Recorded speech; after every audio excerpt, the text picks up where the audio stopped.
Olá, como você está? Espero que esteja bem, em nome de Jesus. Que o Senhor esteja com você agora, aonde você estiver. Na sua casa, no seu trabalho, na rua, no ônibus, no táxi, onde você estiver. O Senhor possa estar com você agora, abrindo a sua mente, abrindo seu entendimento, abrindo o seu discernimento, porque o Senhor tem grandes coisas para falar com a gente hoje.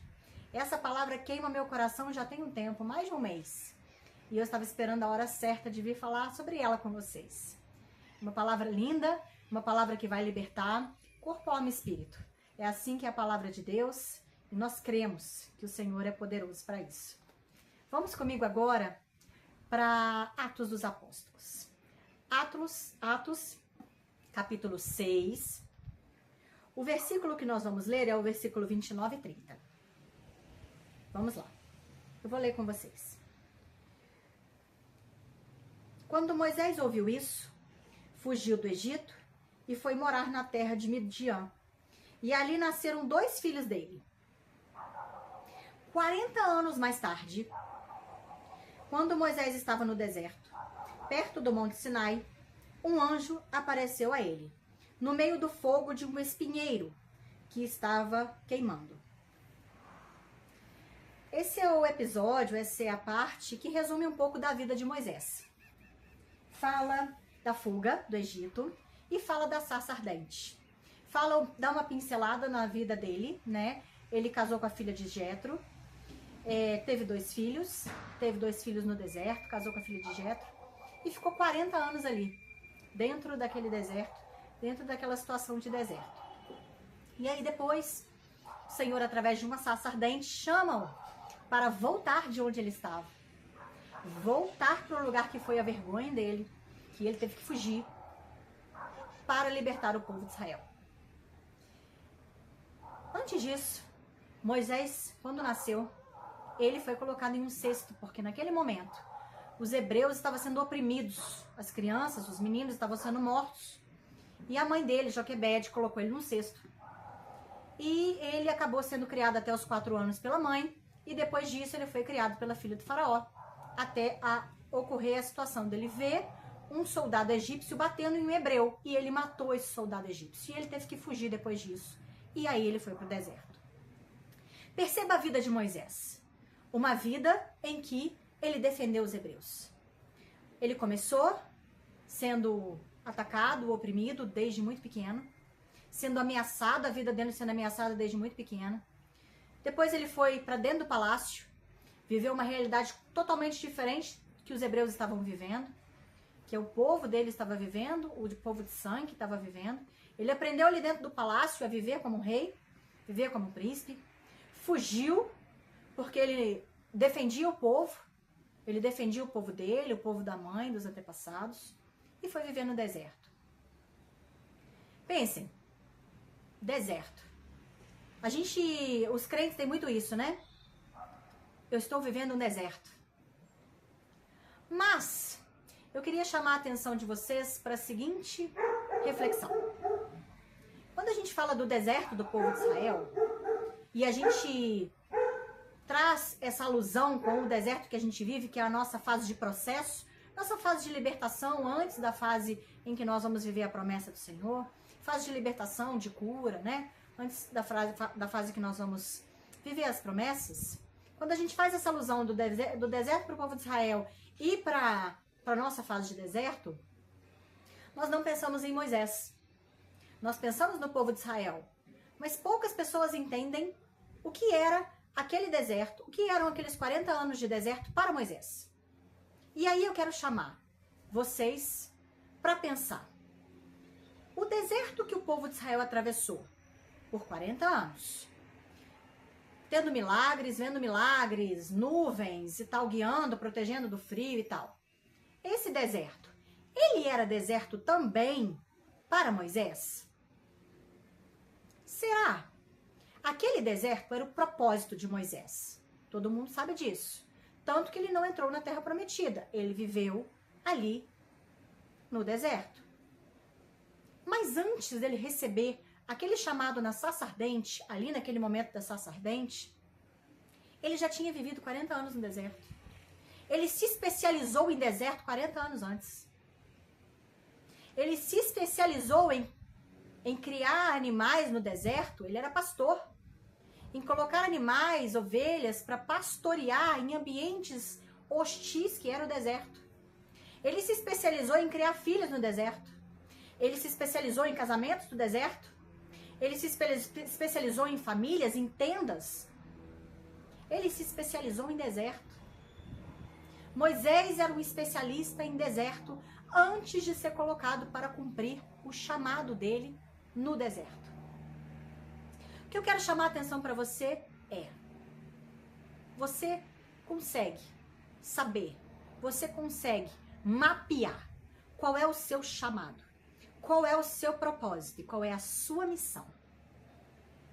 Quando você olha para o que você passou até agora, antes de encontrar Jesus e depois de encontrar Jesus.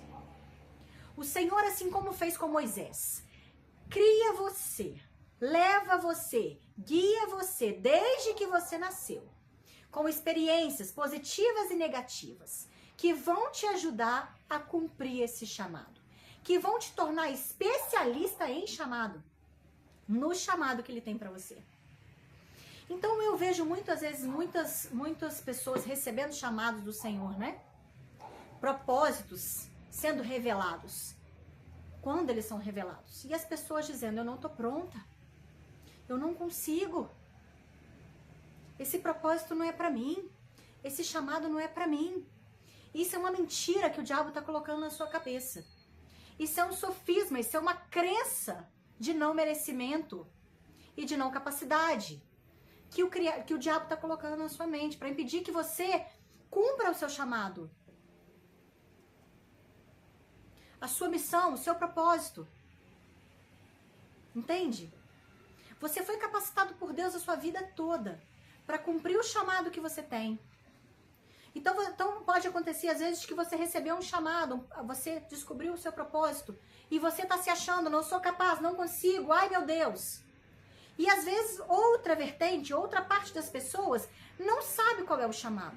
Anda por aí sem saber o que fazer. Às vezes tem uma vontade grande de servir ao Senhor, mas fica perdido, tá sem rumo, tá sem saber o que fazer. Olha para o teu passado. Olha para as coisas que você já passou até agora. Olha para o que Deus te tirou, o que Deus te livrou, o que Deus te ensinou. As coisas boas, as coisas ruins pelas quais você passou. Você vai saber qual é o seu chamado assim. Você vai conseguir mapear o seu propósito assim. E você vai conseguir cumprir a sua missão assim. Sabendo do que você é especialista. Mas o que acontece? Quando a gente tem às vezes um talento, tá? Vamos colocar agora na visão de um talento. Quando nós temos um talento, uma habilidade, ou quando nós fazemos uma coisa que às vezes é tão banal para nós, tão banal como, por exemplo, para Moisés era viver no deserto, era tão banal, ele fazia isso há 40 anos. Mas às vezes, para os outros, isso é uma loucura. Isso não faz sentido, isso é algo penoso, custoso.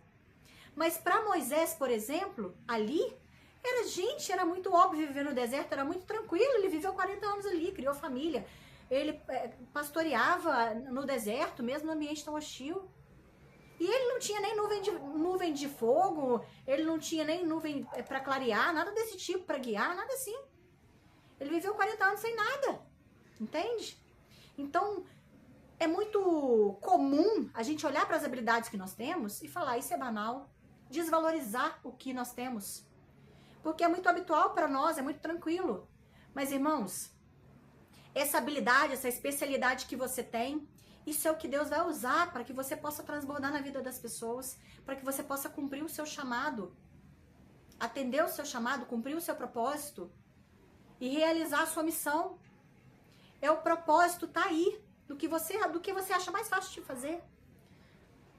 Às vezes para outra pessoa é tão difícil, você vai lá e você cumpre o seu chamado, ajudando aquela pessoa. Olha para trás. Faça isso. Você não sabe qual é o seu chamado? Você não sabe se você está capacitada para cumprir seu chamado, para o seu propósito? Olha para trás. O que será que Deus me capacitou até hoje? Do que será que Ele me livrou? E do que será que Ele me capacitou? O que será que é comum para mim, mas talvez para outras pessoas não seja comum? Faça isso. Faça isso. Porque o Senhor tem grandes coisas para você, irmão. O Senhor tem grandes coisas para que você possa transbordar nos outros, para que Ele possa te encher. O Senhor tem grandes coisas. É só olhar para trás. Chega de ficar perdido, é só olhar para trás. Peça revelação, peça discernimento principalmente. Peça ao Senhor para te mostrar, para te dar visão, para te dar sonhos. E vai ficar tudo tão óbvio para você. Mas é só olhar para trás.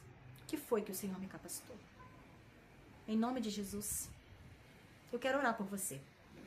Deus, em nome de Jesus, peço ao Senhor agora que ative chamados. Senhor, eu peço ao Senhor agora que ative propósitos. Senhor, em nome de Jesus, que dê missões. Pai, eu peço ao Senhor que visite os teus filhos em sonho. Visite os teus filhos em visões, em profecias, em revelações. Abre o discernimento dos teus filhos, Deus. Abre a mente, abre os ouvidos, em nome de Jesus, que os teus filhos não fiquem mais vagueando. Que eles não fiquem mais perdidos. Senhor, ativa no coração dos teus filhos a vontade de te servir, em nome de Jesus. Senhor, dê clareza, dê ousadia, dê força. Em nome de Jesus, para que eles possam seguir. Para que eles possam avançar no teu reino e finalmente transbordar, em nome de Jesus. Amém. Deus abençoe você, irmão. Sua casa, sua vida, seu trabalho, tudo que toca no seu nome e sobrenome. As tuas mãos, para que você possa trabalhar para o reino, em nome de Jesus. Tchau.